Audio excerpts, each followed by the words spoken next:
Hello everyone, আসসালামু আলাইকুম। So SSC 26 BCS studies. So last মোমেন্টে এখন প্রিপারেশনের কি অবস্থা তোমাদের সবার? সো অনেক দিন ধরে বলতেছিল ভাইয়া 70-এ 70 কেমনে পাইতে হয় তার একটা একদম চিট শিট দেন, যেই চ্যাপ্টারগুলো পড়লে আমার আর বাকি পড়াশোনা বাকি চ্যাপ্টার পড়ার দরকারই পড়বে না, এবং এখান থেকে আমি 70-এ 70 কনফার্ম করতে পারবো। চলো আজকে আমরা আমার 6টা তোমার চ্যাপ্টার নিয়ে কথা বলবো, যে 6টা চ্যাপ্টার পরে আমি অনেক ভালো করছিলাম, 90+ আমি পাইছিলাম। আই বিলিভ তোমরাও কিন্তু 90+ পাবা, ঠিক আছে? সো দেখো, ও হ্যাঁ, একটা কথা বলে রাখি, ভিডিও শেষ অবধি যে দেখবে তার জন্য একটা সারপ্রাইজ থাকবে। আই বিলিভ ওই সারপ্রাইজ যারা পাবা, ভাইয়ার মতো তুমিও নাম্বারটা পাবা ইনশাল্লাহ। সো চলো প্রথম চ্যাপ্টারে যাই, ঠিক আছে? এটার নাম কি? নাম হইল অর্থায়নের সূচনা। এখন দেখো এই চ্যাপ্টারটা যাদের, দেখো এখানের মধ্যে ফাইন্যান্সিয়াল ব্যাংকিং প্রথম পড়তে অনেকগুলো ম্যাথমেটিক্যাল চ্যাপ্টার আছে, অনেকগুলো থিওরিটিক্যাল চ্যাপ্টার আছে। তো আমরা কিন্তু অনেকে আসি যে ভাইয়া ম্যাথটা একটু কঠিন লাগে, এতগুলো ম্যাথ এতগুলো সূত্র মাথায় রাখবো, একদমই না। সো প্রথম চ্যাপ্টারটা মাথায় রাখবা, এখান থেকে মিনিমাম একটা, ম্যাক্সিমাম 2টা কোয়েশ্চেন অবভিয়াসলি আসবে, মানে আসবে মানে আসবে। তুমি লাইক লাস্ট 10 ইয়ারের কোয়েশ্চেন দেখো, এই চ্যাপ্টার থেকে লিটারালি একটা কোয়েশ্চেনও বাদ যায় নাই যে আসেনি এমন। তো একটা অবভিয়াসলি আসবে। সবচেয়ে ইন্টারেস্টিং ফ্যাক্টটা হইল এটা এত ইজি, না পারার কোনো কারণই নাই। তো এটা পড়তে হবে, অর্থায়নের সূচনা, ঠিক আছে?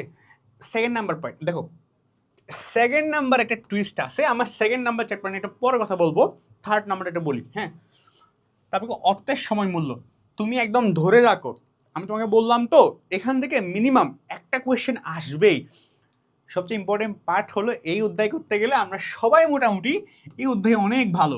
স্টিল এসএসসি ভালো ছিলাম, এসএসসি যখন আমরা আসি তখন বললাম ভাইয়া এখানে এতগুলো ম্যাথ, কোনটা আমি আসলে, এত কঠিন ম্যাথ, লাস্ট সময় আছে 50 দিন, 50 দিনে এত কঠিন কঠিন ম্যাথগুলো, এত বড় বড় ম্যাথগুলো, এতগুলো ম্যাথ শিখবো কেমনে? লাস্ট পর্যন্ত দেখো আরেকটা সারপ্রাইজ তোমার জন্য আসে। এটা কিন্তু বলতেছি না বিকজ যারা আসে না যে সবুরে মেয়েও ফেলে, মানে বিষয়টা হলো যারা ধৈর্য ধরে ওর জন্য সারপ্রাইজ ভালো কিন্তু আসে। এই চ্যাপ্টার থেকে অবভিয়াসলি পড়তে হবে, মানে এটা স্কিপ করার কোনো অপশন নাই, লিটারেলি কোনো অপশনই নাই। ইভেন আমি পর্যন্ত স্কিপ করি নাই সেটা, ঠিক আছে? থার্ড নাম্বার মূলধন ব্যয়। দেখো এখানে যে চ্যাপ্টারগুলো আছে, এখানে কিন্তু অনেক চ্যাপ্টার ছিল, যেমন তোমার দীর্ঘমেয়াদী অর্থায়ন থেকে নিয়ে অনেকগুলো ছিল। তো ভাইয়া কেন এখান থেকে মাত্র এইগুলো নিচ্ছি, বাকিগুলো বাদ দিলাম? বিকজ এখানে যে চ্যাপ্টারগুলো আছে সেগুলো আসলে সিরিয়াল ডাউন করা হয়েছে বা সিলেক্ট করা হয়েছে রিগার্ডিং তোমার টাইম কম, তোমার ইম্পর্টেন্সের বেসিসে, কম টাইমে শেখা যায় সেটার বেসিসে, এবং ইজি। অ্যাকচুয়ালি আমরা ইজি চাই, আলটিমেটলি A+ পাইতেই চাই আমরা, রাইট? ভালো নাম্বার তুলতেই চাই। সো এসএসসিতে তো আসলে তুমি 100-100 পেলেও যা, 80 পেলেও তা A+, রাইট? সো মোটামুটি ইজিলি আমি কম টাইমে রিভাইজ করে পড়ে টরে শিখে টিকে আমি A+ পাইলে হইলো। এটা হলো আমার মিনিমাম প্রাইমারি গোল থাকে আর কি, রাইট? সো মূলধন ব্যয় এই চ্যাপ্টারটা মোটামুটি বলা যায় অনেক ইজি, বিকজ এখানে সূত্র কম, ফর্মুলা কম, ম্যাথ কম, একটু মোটামুটি পড়লে হয়ে যায়। এখন ভাইয়া 50 দিনও সময় নেই, এই সময় কেমনে শিখবো? শেষে একটা কথা বলবো, শেষে একটা তোমার থেকে কী দিব, আইডিয়া দিব, ওটা বা একটা ম্যাটেরিয়াল দেওয়ার প্ল্যানিং আমার আছে। ওটা দিলে আই গেস ভাইয়া যেমন নাম্বারটা পাইছে 90+, তুমিও ইনশাল্লাহ 90+ পাবা ফাইন্যান্স ও ব্যাংকিংয়ের মধ্যে, ঠিক আছে? And the last second two, দেখো এই দুইটা আমার ফেভারিট, মানে এমন কোনো পরীক্ষা নাই, মানে আমার প্রিটেস্ট এক্সাম, টেস্ট এক্সাম, মানে যেখানে চ্যাপ্টারগুলো ছিল আর কি, হ্যাঁ, যে আমি এই দুটো চ্যাপ্টার থেকে আনসার করি নাই। লিটারালি আমি থিওরি বাদ দিয়ে দিতাম এই দুইটার মধ্যে একটা আনসার করার জন্য, এমন লেভেলের আমি এটার প্রতি কী ছিলাম, মানে কি হোলিক ছিলাম আর কি।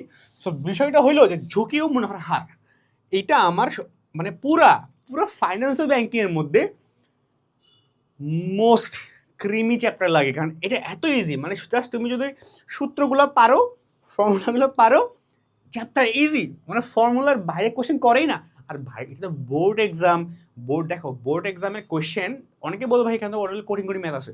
মাথায় রাখবা বোর্ড এক্সামে আর কি, শিক্ষামন্ত্রী যেমনই চেঞ্জ হোক না কেন, আলটিমেটলি বোর্ড এক্সাম কখনো অ্যাডমিশন টেস্ট না, এটা মাথায় রাখবা। বোর্ড এক্সাম কি না, অ্যাডমিশন টেস্ট না। সেখানে সবাইকে ফেল করাবে এমন মাইন্ডসেট টিচাররা রেখে প্রশ্ন করে না। সেখানে মাইন্ডসেট থাকে যে ম্যাক্সিমাম মানুষজনকে পাশ করে দেওয়া যায়, এটাই মাইন্ডসেট থাকে, তাই না?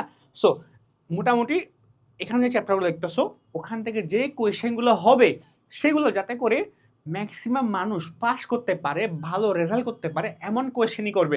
হার্ড কোয়েশ্চেন আসলে মানে যেগুলো খুব দেখবে অ্যাডমিশন টাইমে যেগুলো অনেক টাফ লেভেলের কোয়েশ্চেন হয়, হ্যাঁ একদম পুঙ্খানু না পড়লে একদম পারা যায় না, এমন লেভেলের ডিফিকাল্ট লেভেলের কোয়েশ্চেন কিন্তু তোমার এসএসসিতে আসবে না।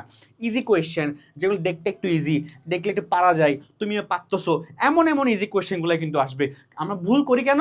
বিকজ আমরা আসলে পারা দিন মানে এসএসসি পরীক্ষার আগে পারা জিনিসগুলা ইজি জিনিসগুলো পড়ি না, যেগুলো হার্ড সেগুলাই পড়তে থাকি।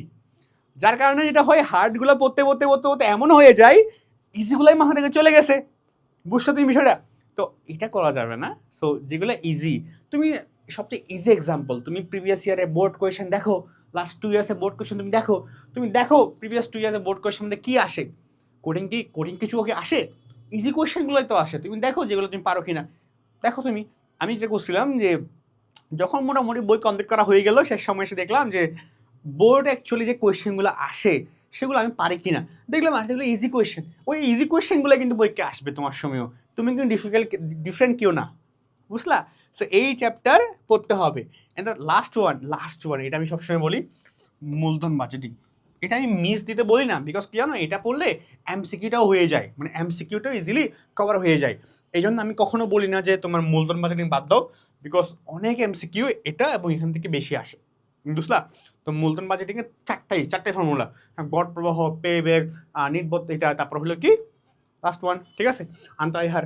সো এই চারটাই ফর্মুলা মাত্র, আর কিছুই নাই, চারটা থেকে সব কোয়েশ্চেন আসবে। সো কোডিং কিছু তো এই 6টা চ্যাপ্টার পড়লে ইজি। এখন যেটা টুইস্ট কোনটা, যে আর্থিক বাজারের আইনগত দিকসমূহ পড়বা, 5টা চ্যাপ্টার হয়ে গেল। এখন লাস্ট ওয়ান, আর্থিক বাজারের আইনগত দিকসমূহ, তুমি এটা পড়বা নাকি তুমি স্বল্প মধ্যমেয়াদী অর্থায়ন এটা পড়বা, কোনটা অ্যাকচুয়ালি তুমি পড়বা? সো ইন্টারেস্টিং ফ্যাক্টটা কি জানো?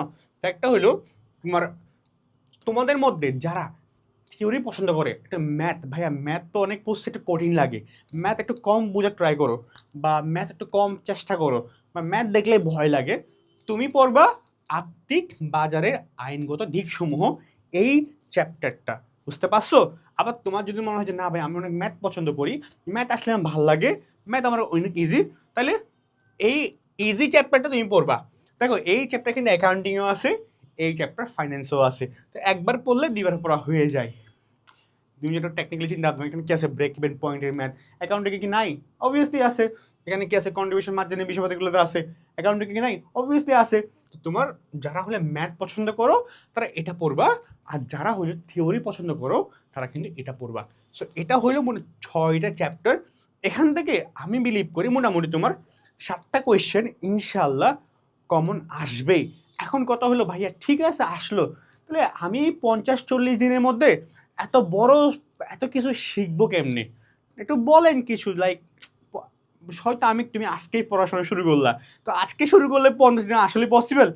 আমি যদি বলি অ্যাকচুয়ালি পসিবল, মানে জেনুইনলি পসিবল। সমস্যা হইলো তবে একটা একটা ফ্যাক্ট আছে, হ্যাঁ একটা সত্য হইলো তুমি আবার সেখানে পড়ার টাইম কাউন্ট করতে পারবে না, যে না আমি আজকে 1 ঘন্টা পড়বো 2 ঘন্টা, এমন না। মিনিমাম তোমাদেরকে 8 ঘন্টা টাইম দেওয়া লাগবে, মানে সব বাংলা ইংরেজি আমি পড়ো আর কি সব মিলে মিনিমাম 8 ঘন্টা, ম্যাক্সিমাম তুমি 12 ঘন্টা দিতে পারো। 8 থেকে 12 ঘন্টা তোমার ডেলি বেসিসে for the next 30 days 40 days ওই সময় তো পড়তে হবে, 30 days মিনিমাম লাগবে শেষ করতে এগুলো। সো এত টাইম যদি তোমার থাকে তাহলে বুঝবা যে না তোমাদের পসিবল। এখন দেখো তোমার যদি ডেলি 8 থেকে 12 ঘন্টা তোমার মিনিমাম ম্যাক্সিমাম পড়ার মতো তোমার মাইন্ডসেটটা হোক, ক্যাপাসিটি বলতে কোনো শব্দ নাই, অ্যাবিলিটি বলতে কোনো শব্দ নেই, বিষয়টা আমার কাছে মনে হয় এই মুহূর্তে মোটামুটি তোমরা সবাই আসলে অ্যাবিলিটি তোমার আছে, সবারই আছে।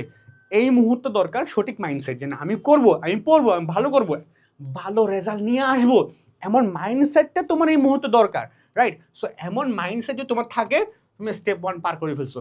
স্টেপ 2 কি? স্টেপ 2 3টে স্টেপ আছে। 2 কি? 2 হলো সারপ্রাইজটা কি দেখো এবার, সারপ্রাইজটা এবার কি দেখো, সারপ্রাইজটা হইলো মেইনলি ইজিলি দেখো, তুমি একটা ভাবো কেমন হয়, মানে এই ভিডিও তো লাইক আমার মনে হয় যে উইথিন 2-3 ডেজের মধ্যেই এটা পাবলিশ হয়ে যাবে। সো কেমন হয় যদি এই অর্থের, আচ্ছা এর একটা ব্রিফ দিই, এর আগে একটা ব্রিফ করি। এই যে বললাম না অর্থনীতির সূচনা, আচ্ছা এই বইয়ে যখন তুমি গাইড বই খুলো বা যে কোনো র্যান্ডম বই খুলো, এখানে অনেকগুলো থিওরি অনেক টপিকের প্রায় 10, 20, 30, 40, 50 পৃষ্ঠা পর্যন্ত থিওরি থাকে। আবার সেগুলো তো পড়া শেষ করলে আবার থাকে 30-40 কি প্রশ্ন। তো এত বড় চ্যাপ্টার না, তোমার কি মনে হয় যে এই যে থিওরিক্যাল চ্যাপ্টার যেটা আছে বা এই যে ম্যাথমেটিক্যাল চ্যাপ্টার যেগুলো আছে এখান থেকে থিওরি টাইপ কয়টা হইতে পারে?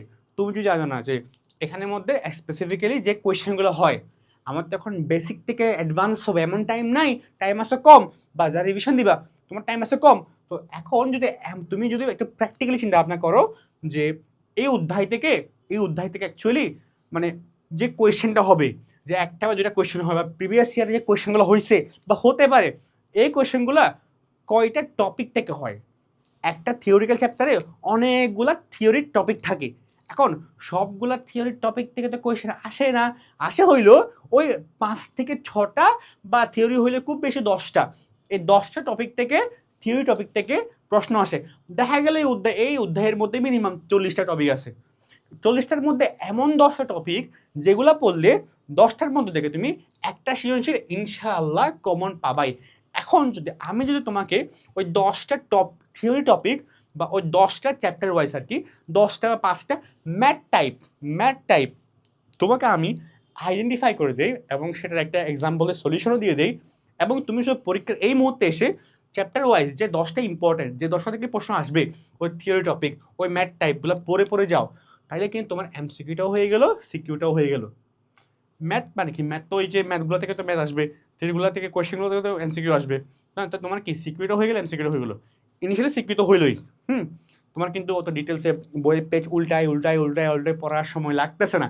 তুমি কম কম টাইমে তো তুমি 6টা চ্যাপ্টার তো একটা পড়বা, আজকে একটা পড়বা।